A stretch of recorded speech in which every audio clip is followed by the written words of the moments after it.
O nosso tema de hoje será sobre o uso racional de antimicrobianos. Por que esse tema é tão relevante? Esse tema tem uma importância fundamental porque desde a descoberta do primeiro antimicrobiano pelo Fleming em 1928 e o seu uso pela primeira vez como terapia em 1941, já se havia relato da presença de colônias resistentes na primeira placa que o Fleming já tinha feito a descoberta, onde a contaminação pelo Penicillium notatum foi capaz de destruir colônias dos estacos. Então, junto com o primeiro antimicrobiano, já surgiram também os primeiros mecanismos de resistência. E esses mecanismos de resistência têm sido cada vez mais intensos e pelo uso indiscriminado, inadequado, ou mesmo, como a gente diz, irracional, tem levado ao aparecimento de múltiplas, bactérias resistentes. Então, eu preciso modificar, eu preciso alterar o desempenho desses antimicrobianos para preservá-los. Eu sei que entre 25% a 35% de todos os pacientes hospitalizados, em algum momento da sua internação, vão ser medicados com esses antimicrobianos. E este uso muito disseminado entre a prática médica tem dado muito interferência nas novas desenvolvimentos de resistência. Desde 1988, quando se criaram, quando foi criada as comissões de controle do uso racional dos antimicrobianos pelo Ministério da Saúde e a obrigatoriedade dos programas de controle de uso dos antimicrobianos, a gente passou a conhecer mais profundamente como funciona. E o que é a racionalização? A racionalização é um conjunto de ações que vai permitir melhorar a qualidade da prescrição, tendo como base o desenvolvimento de um programa efetivo de educação. Por quê? É nesse momento, quando você está prescrevendo, utilizando o antimicrobiano, é o melhor momento para você conhecer e saber quais as melhores aplicações de cada um. Um outro problema sério que vem são o desenvolvimento de novos antimicrobianos. A gente vê que entre a década de 70 e 90 houve um grande volume de novos antimicrobianos, mas a partir do ano de 2000, isso só vem reduzindo. E a gente vem vendo que produtos que às vezes têm um tempo de desenvolvimento muito longo, acabam depois sendo uma frustração, porque a partir do seu uso disseminado, o aumento da resistência aparece muito rapidamente. E eu tenho que pensar, o hospital é o maior local de disseminação de bactérias multiresistentes. Por quê? Nas UTIs, principalmente nos hospitais que trabalham com maior complexidade, as doenças que precisam de uso de antimicrobiano, ou de largo espectro, ou por tempo muito longo, acabam levando ao desenvolvimento de resistência e essa resistência acaba se disseminando para as bactérias da comunidade. Então, essa resistência no ambiente hospitalar são possíveis determinantes da disseminação. Então, eu preciso ver fatores ambientais, transmissão cruzada, as medidas de controle, a detecção precoce em laboratório, as políticas de saúde, a gente sabe, com o desenvolvimento das novas tecnologias, o estímulo à produção de novos antimicrobianos, e o uso correto do antimicrobiano, tanto em dose como em número de medicamentos, a duração, o seu espectro de ação e as suas concentrações nos diversos tecidos do organismo, fatores às vezes relacionados ao próprio paciente, como a quantidade de bactéria que tem em determinada topografia da infecção, a presença de corpos estranhos, desde que uso de próteses, uso de dispositivos invasivos, o desequilíbrio entre o sistema imunológico, a ausência de vacinação para determinados tipos de bactérias e, é lógico, essa microbiota normal que o paciente já acabou vindo da comunidade. Os micro-organismos também têm um papel importante, porque muitos dos micro-organismos, quando expostos à presença do antimicrobiano, ele libera mecanismos de resistência que não eram perceptíveis no momento da identificação do antibiograma. A facilidade de transferência de gene de resistência, isso já está muito consolidado, e a virulência ou a patogenicidade desses micro-organismos. Tudo isso leva ao isolamento da bactéria resistente. E esses micro-organismos são rapidamente disseminados no ambiente hospitalar. Então, o principal objetivo de um programa de controle e uso racional de antimicrobianos é otimizar as prescrições, não é impedir o uso, mas usá-lo de maneira mais adequada, principalmente no seu intuito terapêutico e profilático em algumas das situações bem conhecidas.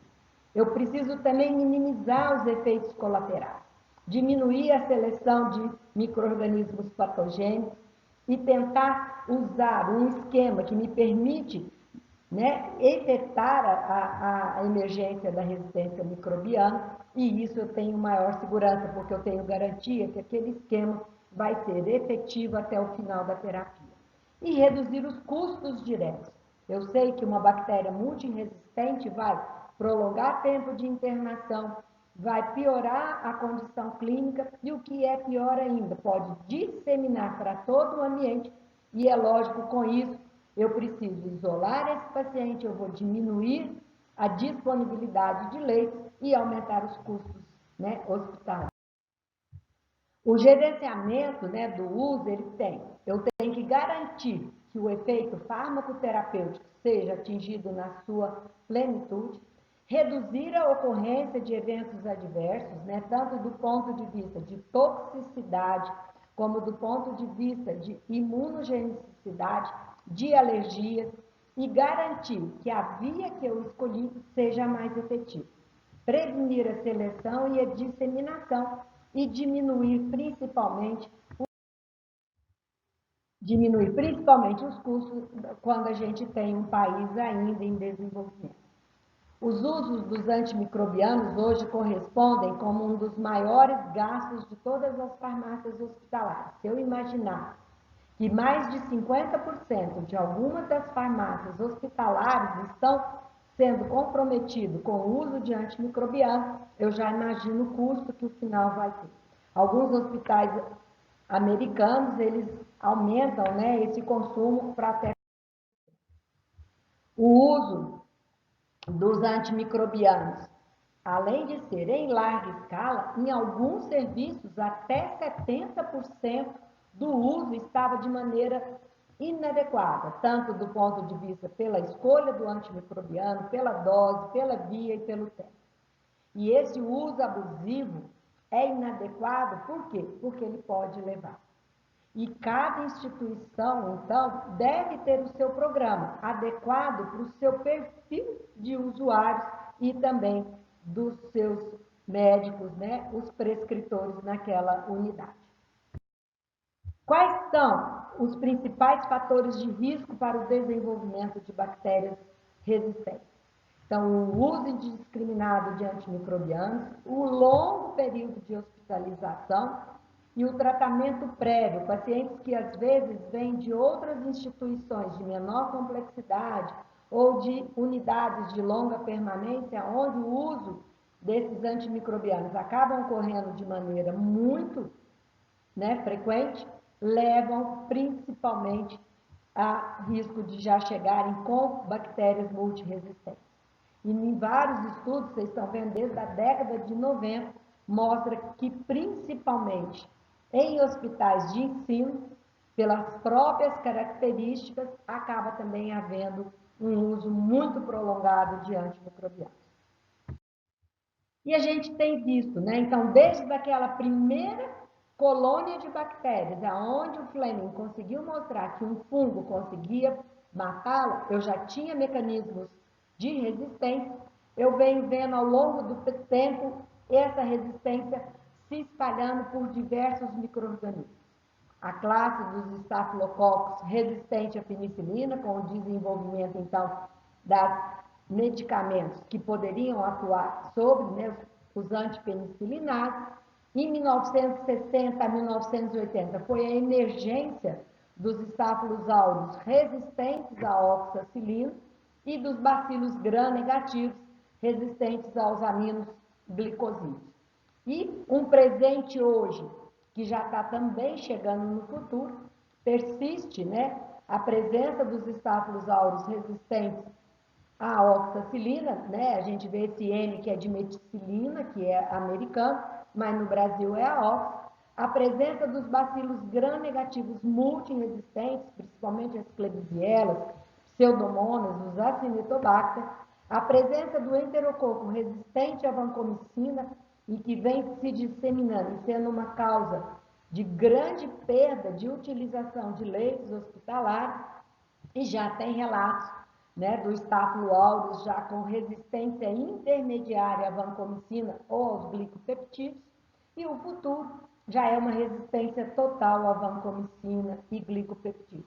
E nós vamos ter, e já estamos tendo, os bacilos gram-negativos pan-resistentes, né, onde o exemplo mais característico é a Klebsiella, né, pneumoniae, com a cepa de New Delhi, em que não há opção terapêutica isolada, onde apenas a utilização de esquemas múltiplos para tentar controlar a infecção. E os enterococos também multiresistentes, ou seja, não tem nenhuma opção terapêutica para esses enterococos. Então, como que eu faço para ter segurança que o meu uso de antimicrobiano não vai me trazer mais problemas do que solução?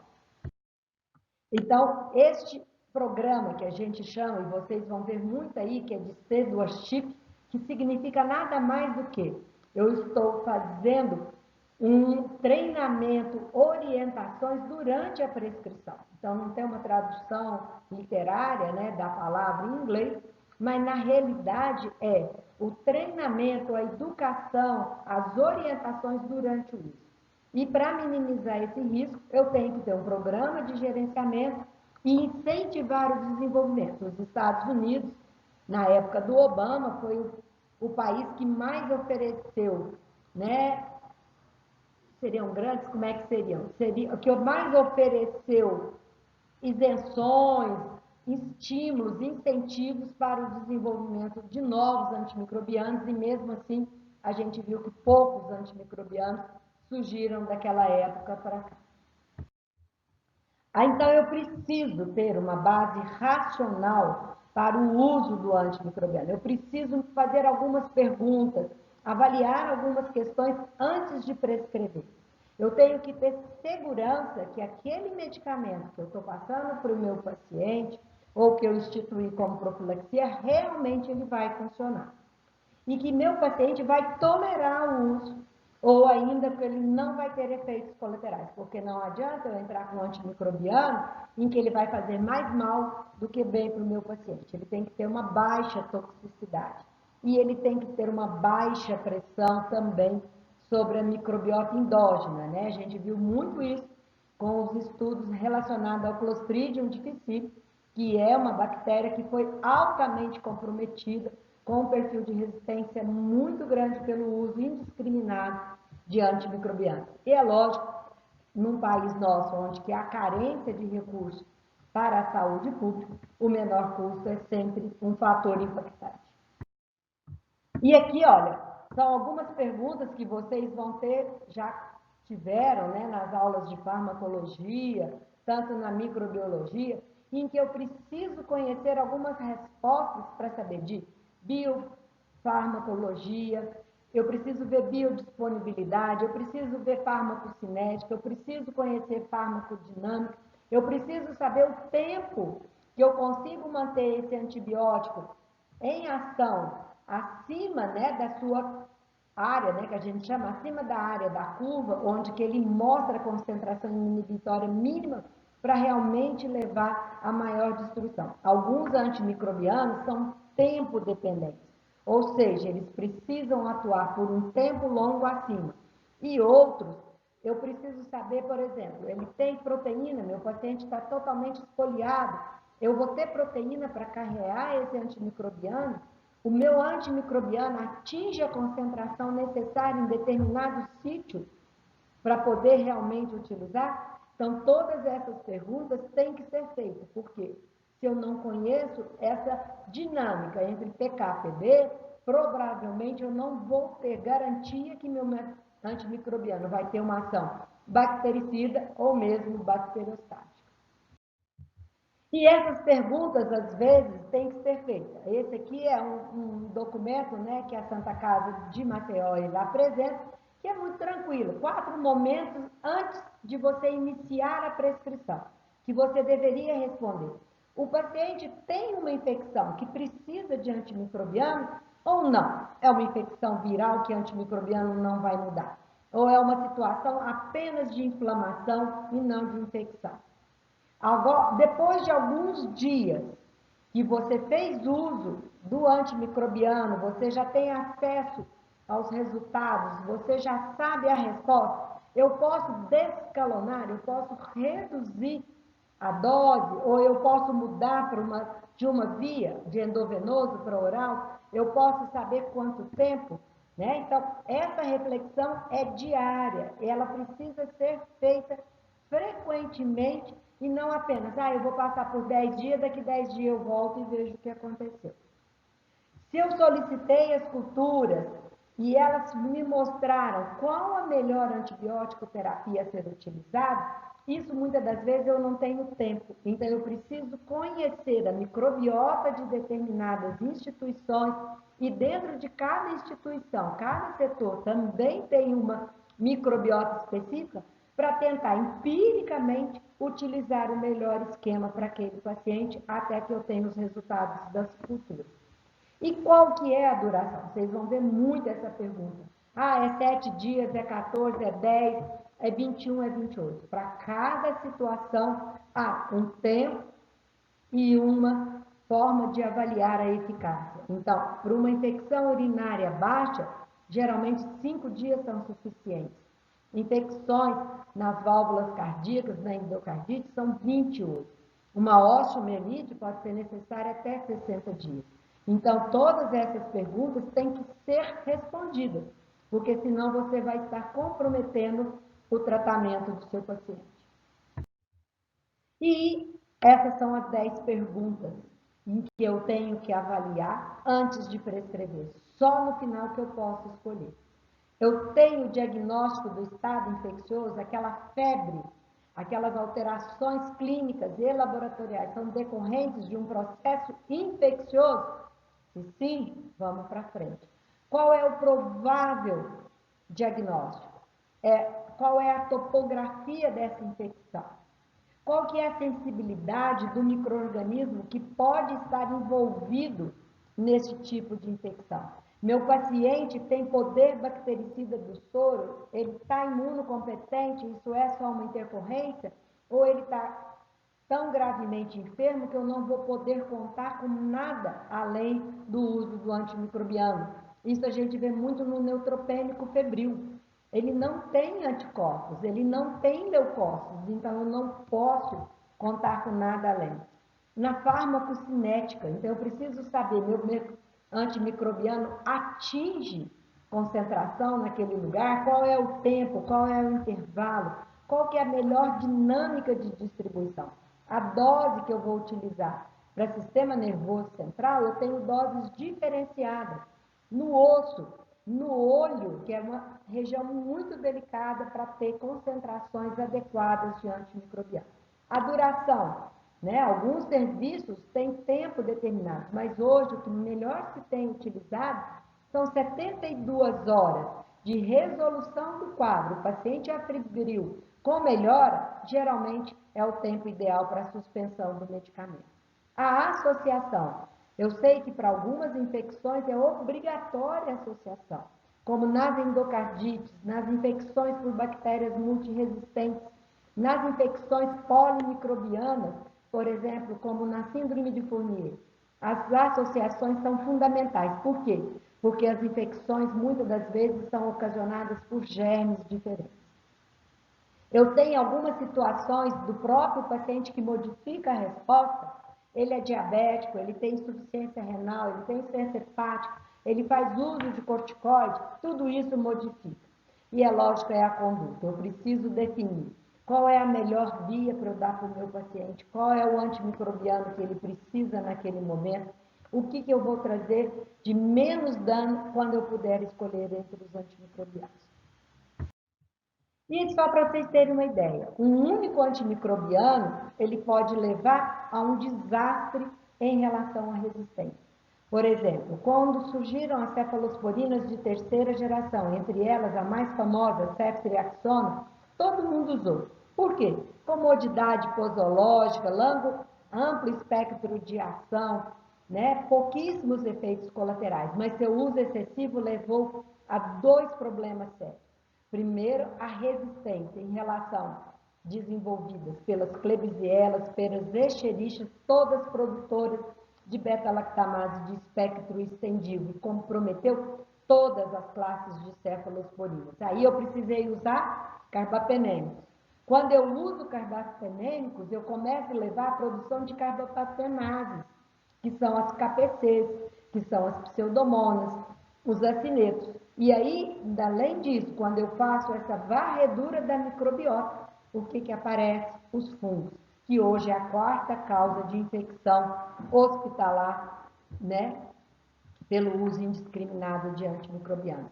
De outro lado, as cefalosporinas de terceira, que também atuavam sobre os enterococos, elas também deixaram os enterococos resistentes e foi apenas a necessidade do uso da vancomicina. Com o uso da vancomicina, aparece então o enterococo resistente à vanco. Então eu preciso fazer alguma coisa para tentar diminuir. E para combater a resistência com o uso, eu tenho que tentar reduzir, tanto em número como em tempo de uso das prescrições. Eu preciso tentar utilizar o mínimo possível de antimicrobiano por um tempo que ele seja realmente efetivo, com isso reduzir todos os seus efeitos colaterais. Algumas classes precisam de restrições, justamente para eu tentar resgatar a resistência. Isso foi muito evidente com o uso da gentamicina, que era indiscriminada, quando ela desenvolveu resistência com as pseudomonas. E o que a gente viu? As pseudomonas, quando parou-se, restringiu o uso dos aminoglicosídeos, principalmente da gentamicina, ela hoje voltou a ter perfil de sensibilidade. O uso heterogêneo, né?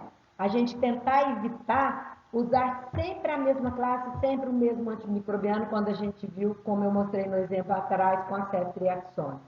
O uso, né, de combinações de associação para diminuir. Eu tento atuar em 2 mecanismos de resistência, impedindo que a bactéria os apresente. E é lógico, os novos antimicrobianos, além da gente ter uma grande restrição de disponibilidade, são medicamentos que, quando começam, eles têm um custo muito alto e, muitas das vezes, impeditivos na saúde pública. Esses aqui são os modelos, né? O Hospital de Clínicas, ele tem um programa de controle, a gente tem um serviço já instituído desde 1995 e nós temos 2 fichas. Nós fazemos controle ainda da grande maioria das prescrições de antimicrobianos, ele já está sendo paulatinamente otimizado, ele vai ser colocado no programa online, a gente ainda não tem em todas as unidades, mas alguns serviços já podem pedir online, e essa avaliação é feita de uma maneira mais dinâmica, ou se não há necessidade de preencher a ficha da solicitação do antimicrobiano e também aqueles ultra restritos, que são os antimicrobianos de ação mais específica ou de alto custo. Então, entre eles eu tenho o meropenem, a piperacilina com tazobactam, tecoplanina, a zanfotericina, a polimixina, que eu preciso controlar para não serem utilizadas, porque muitas das vezes é a última opção que nós vamos ter para determinadas infecções. E é o médico, então, ao fazer a solicitação, ele preenche essa ficha é encaminhada à farmácia, o farmacêutico libera as doses para as primeiras 24 horas, e se é medicamento ultra restrito, nós avaliamos logo de início, a gente tem que avaliar na primeira dose a ser liberada, e se não, ela vai ser avaliada nas primeiras 24 horas. Se o infectologista concorda, o antimicrobiano é liberado de acordo com as diretrizes, os guidelines desenvolvidos na instituição, e se essa conduta não é aceita ou tenho dúvidas, nós procuramos o médico responsável, a gente discute, e isso acaba fazendo parte do stewardship, onde eu tenho oportunidade de orientar qual a melhor indicação. Então, essas medidas de prevenção e controle, né, vocês vão ver isso nos vários sites, nos sites da Anvisa, da Organização Pan-Americana, no Ministério da Saúde, em que vocês vão ver, tem legislações até para propaganda, para prescrição, tem os mecanismos e o impacto da resistência, tem bases teóricas, tem as intervenções, tem a implantação de como fazer com simulação caso clínico.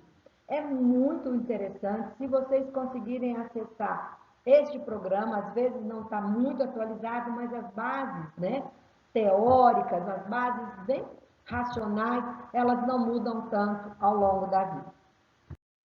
E é isso que nós precisamos. Nós precisamos ter o antibiótico certo, na dose certa, no tempo exato. Só assim nós vamos conseguir manter, né, por mais tempo a vida útil de alguns medicamentos que nós sabemos que não vão ter, né, substitutos a curto prazo.